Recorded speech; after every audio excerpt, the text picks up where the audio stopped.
Continuando o nosso vídeo primeiro, esse é o segundo vídeo para nós encerrarmos, senão vai ficar numa coisa, né, meio escabrosa, sem sentido. Então eu vou ser rapidamente aqui.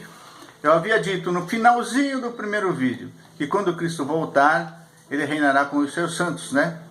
E o que eu quero dizer é o seguinte, que quando da volta de Cristo à terra, ele vai reger as nações com vara de ferro, conforme Apocalipse 2:27, que diz o texto que ele as governará, essas nações, né? Os que restarem, as que restarem do Armagedon, ele as governará com cetro de ferro e as reduzirá a pedaços como se fossem vasos de barro. Pois bem,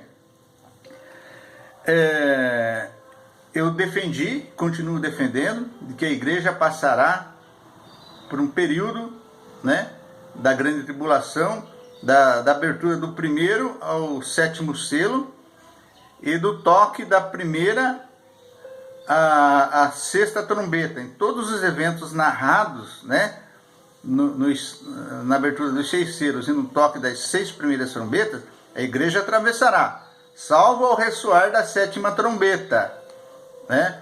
Porque aí, conforme o ensinamento do apóstolo Paulo, no capítulo 15 de Coríntios, e o versículo 52, eu já falei no primeiro vídeo, e vou citar aqui de novo, ele é claro, claríssimo, e não deixa dúvida alguma,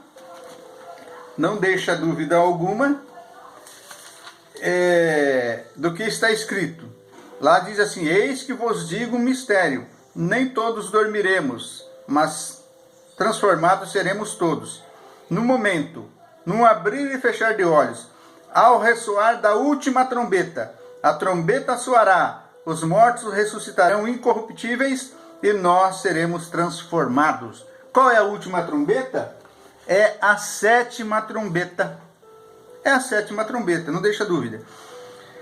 Apocalipse 11, 15 a 19. O 7º anjo tocou a sua trombeta e houve altas vozes no céu que diziam: o reino do mundo se tornou de nosso Senhor e do seu Cristo, e ele reinará para todo sempre. Isso por ocasião da volta do Senhor, quando tocar com seus pés no Monte das Oliveiras. Os 24 anciãos que estavam assentados em seus tronos diante de Deus, prostraram-se sobre os seus rostos e adoraram a Deus, dizendo: graças te damos, Senhor, Deus Todo-Poderoso, que és e que eras, porque assumiste o teu grande poder e começaste a reinar. As nações se iraram e chegou a tua ira. Chegou o tempo de julgares os mortos e recompensares os teus servos, os profetas, os teus santos e os que temem o teu nome, tanto pequenos como grandes, e de destruir os que destroem a terra. Meus irmãos, muitos defendem a teoria ou doutrina do pré-tribulacionismo, né? Eu, com todo respeito, discordo daqueles que assim defendem, porque é a mais recente de todas as correntes teológicas, mesmo porque ela nasceu aproximadamente em 1830, né? 1830. Alguns dão como pai dessa doutrina o Darby, né? Darby. Mas não podemos afirmar que seja. Em 1864, em seu livro The Hope of Christ's Second Coming, A Esperança da Segunda Vinda de Cristo, Trages refutou abertamente a nova doutrina como sendo antibíblica. Ele atribui o surgimento do pré-tribulacionismo não a Darby, mas a uma falsa profecia proclamada por um dos membros da Igreja Católica Apostólica, grupo liderado pelo eloquente pregador escocês Edward Irving. A profetisa em questão é uma jovem de 15 anos chamada Margaret MacDonald. Não fique apenas nas minhas palavras, mas vão conferir. Pesquisem no Google, vão a fundo a esse respeito. Porém, o que tudo isso tem a ver com as pragas, com as pestes, com as pandemias? Desde a que eu citei aqui, da praga da peste negra, né? no século XIV, em plena Idade Média, em que uma grande parcela da população mundial padeceu, né, em razão da peste bubônica, que é a peste negra. Depois a gripe espanhola, já agora no século XX, em 1918, também que tem ceifado milhares de pessoas, e pestes continuarão a vir, não porque foram enviadas por Deus, mas porque aconteceram, né? Às vezes causada pelo próprio homem, ou o homem manipulando, escapou ao seu controle, como essa, que a gente não pode provar, porque de maneira alguma a China vai admitir isso, né? Mas tudo aconteceu assim. Esse coronavírus, ele migrou de morcego, pode ter migrado de animal para o ser humano. Olha como é o hábito alimentar lá na China. E por conta disso, tem espalhado-se para o mundo todo. E pessoas inocentes têm arcado com as consequências também. Não é mesmo? Nós não podemos atribuir culpa a Deus por uma coisa que o próprio homem plantou, porque o homem colhe o que planta, mais o que planta, e bastante tempo depois que planta. E pragas, como Jesus disse lá em Mateus 24, ele já anteviu isso, que haveriam, além de guerra, fome, haveriam também pestes. Não podemos dizer que foi Deus que enviou, porque quando Deus envia, ele avisa, como tem avisado pelo seu profeta, como tem avisado por intermédio de Moisés. Faraó tomou conhecimento, mas se recusou a obedecer, endureceu o coração e arcou com as consequências, né? E aqui, com a abertura dos selos, com o toque das trombetas, Deus já há muito tempo já vem avisando a população, né? Deus vem avisando, mas as pessoas não querem ouvir. As pessoas não querem dar crédito. E a palavra diz que assim como foi nos dias de Noé, assim também será no dia que antecede a vinda do Filho do Homem. As pessoas vão levando a vida, né, de qualquer modo, de qualquer maneira, alheio às profecias, alheio à palavra do Senhor, com falta de fé, com indiferença.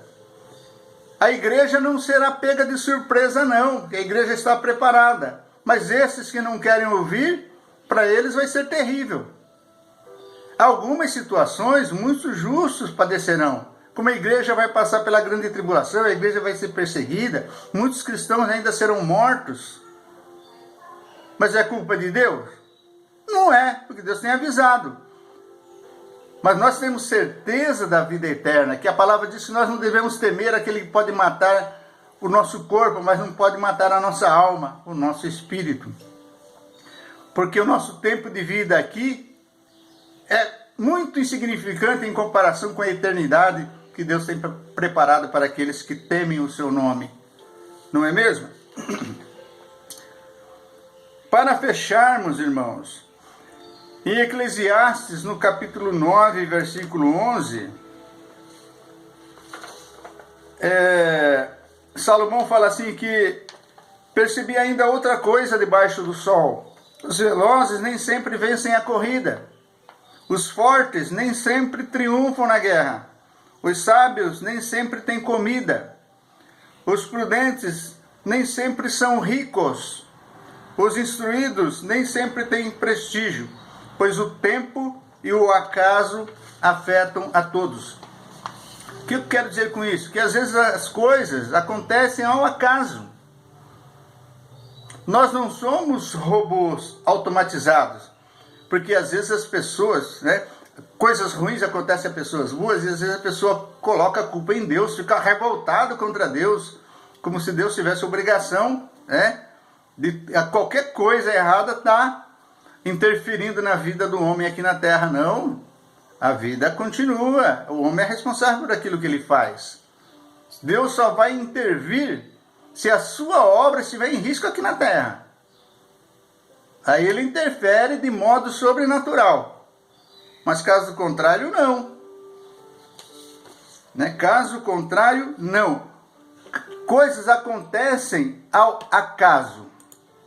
Né? O que é acaso? Ocorrência acontecimento casual, incerto, imprevisível, casualidade, eventualidade, pode ser sucessão de fatos resultantes de causas independentes da vontade, sorte, destino, fortuna, né? Aqui no Google diz que o acaso é uma expressão derivada do latim acaso, cujo significado é sem causa. O que é o acaso? O acaso é uma expressão usada no idioma português para referir-se a algo que acontece aleatoriamente, sem intenção prévia, podendo também ser aplicada como sinônimo de sem rumo. Às vezes as coisas acontecem ao acaso com a pessoa. E nós não podemos culpar a Deus por isso. E nem culpar ao homem. Em algumas coisas, né? Elas acontecem ao acaso. Se não acontecesse, não estaria escrito na Bíblia. Não é mesmo? Nós temos que confiar em Deus. Saber que a nossa esperança está nele. Né? Em algumas situações, Deus, a palavra diz que o anjo do Senhor acampa-se ao redor daqueles que o temem e o livra e os guarda. Né? Deus abençoa, mas nós também não temos que fazer a nossa parte. Atravessamos esse problema de pandemia, nós também temos que fazer o nosso cuidado. Né? Deus nos ajuda, Deus nos guarda, nos protege. Mas também temos que fazer a nossa parte, usar as máscaras, usar álcool em gel, tomar todos os cuidados, não é mesmo? Agora, fechando aqui, às vezes a pessoa não entende a situação, ou perde algum ente querido por causa de uma Covid dessa, que não foi enviada por Deus, né? E eles atribuem culpa a Deus. É como a questão do governo Bolsonaro. As pessoas fazem um monte de coisa errada, um monte de coisa que não dá certo, né? E querem culpar o governo federal. A culpa do Bolsonaro, né? É assim que fazem com Deus, né? As pessoas não tomam o devido cuidado, ou se toma o cuidado, mas cada um tem um organismo diferente e vem a óbito. Às vezes a pessoa quer culpar a Deus, né? Não é. Vamos tomar o exemplo de Jó, né? Jó, o homem temente a Deus, que ele suportou toda a tribulação, suportou as enfermidades, suportou a doença, suportou até uma peste, né? Aquelas úlceras que ele teve no corpo, não sei por que foi provocada, mas aquilo foi permitida por Deus. Mas Deus não permitiu que Satanás tocasse na sua vida. Quando ele mais precisava de apoio, a sua mulher disse para ele: você ainda mantém a sua integridade? Amaldiçoe a Deus e morra. Ao que Jó respondeu: você fala como uma insensata. Aceitaremos o bem dado por Deus e não o mal? Em tudo isso, Jó não pecou com seus lábios. Jó perdeu seus bens, perdeu seus filhos, mas nós todos conhecemos a história dele, que ao final Deus deu tudo de novo para ele e em dobro, e disse que suas filhas eram as mais belas de todo o Oriente, né? Então, meus irmãos, outra coisa, não fique em cima do muro, viu? Não fique em cima do muro nas questões de Deus. Não deixe também, aqui talvez fuja um pouco do assunto, mas eu quero aproveitar esse vídeo. Não deixe que outras pessoas decidam por você. Faça a diferença, seja luz no mundo, seja sal na terra. Não fique em cima do muro, não seja como água morna, senão o Senhor vai te vomitar da sua boca. Dr. Lei Ribeiro, ele conta uma história de alguém que morreu e foi para o outro lado, foi para o além, e chegando lá, havia uma separação, um muro de separação entre o inferno e entre o paraíso, e essa pessoa estava em cima do muro. E os anjos e os santos faziam torcida para que essa pessoa pulasse para o lado deles, enquanto do outro lado, Satanás estava ali sentado, sem esboçar nenhuma reação. E a situação estava sendo contemplada por um filósofo que perguntou então ao diabo, e disse: diabo, enquanto os santos fazem torcida, você fica aí sentado sem se manifestar? Ao que o diabo respondeu: quem está em cima do muro já está do meu lado. Então não fique em cima do muro, ou é sim ou é não. Às vezes a pessoa fala: olha, eu não voto em fulano, eu voto em branco, isso, aquilo. Não deixe que o outro tome a decisão por você. Vote certo. Não tome decisão que outro possa tomar e decidir por você contra a família. Principalmente contra a família. Contra os princípios de justiça, de direito. A favor de tudo quanto é coisa errada. Não deixe que outros decidam. Não deixe os loucos decidirem por você. Se você defende a integridade da família, o casamento, os filhos, né? Se você é contra a pedofilia e uma série de coisas, então tome a decisão. Nem que você seja derrotado, mas você tomou a decisão certa. Você não ficou neutro, não ficou em cima do muro. Que Deus abençoe você, meu. Que Deus abençoe a todos nós, em nome do Senhor Jesus. Amém.